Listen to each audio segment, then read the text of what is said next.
রাহুলের প্রতিক্রিয়া সবচেয়ে বেশি নজর কেড়েছে, কারণ সে বাইরে থেকে শান্ত থাকলেও ভেতরে ভেতরে পুরো ঘটনাটা নিয়ে ভাবতে শুরু করেছে।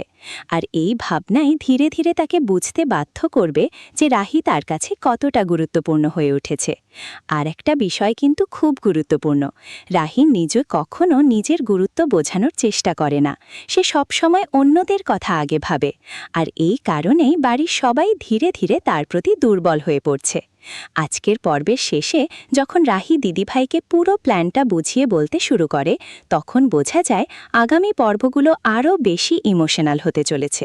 কারণ এবার শুধু একটা পরিবারকে এক করার লড়াই নয়, বরং সম্পর্ক, বিশ্বাস আর ভালোবাসার পরীক্ষা শুরু হতে চলেছে। আমার মনে হচ্ছে আগামী পর্বে 3টে বড় ঘটনা ঘটতে পারে। প্রথমত, রাহুল হয়তো বুঝতে শুরু করবে যে সে সত্যিই রাহিকে ভালোবেসে ফেলছে, কারণ আজকের পর্বে তার চোখের ভাষা সব বলে দিয়েছে। দ্বিতীয়ত, জিয়া আর তিতলি মিলে রাহির বিরুদ্ধে আরও বড় ষড়যন্ত্র করতে পারে। বিশেষ করে পিসি ঠাম্মার ব্যাপারটা যদি সামনে আসে, তাহলে সেটা বড় বিপদ ডেকে আনতে পারে।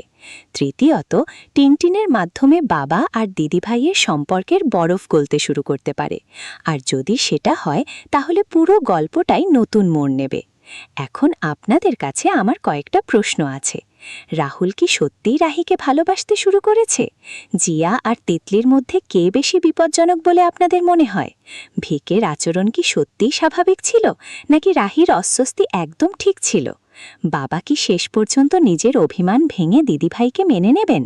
আর সবচেয়ে বড় প্রশ্ন, রাহির প্ল্যান কি সফল হবে?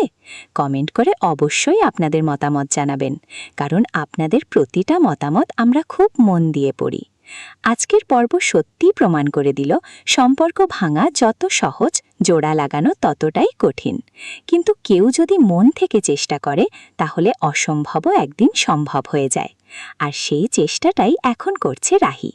ভিডিওটা যদি ভালো লেগে থাকে, তাহলে অবশ্যই একটা লাইক করবেন। চ্যানেলটা সাবস্ক্রাইব করে পাশে থাকা বেল আইকনটা প্রেস করে রাখবেন, যাতে আগামী পর্বের রিভিউ সবার আগে পেয়ে যান।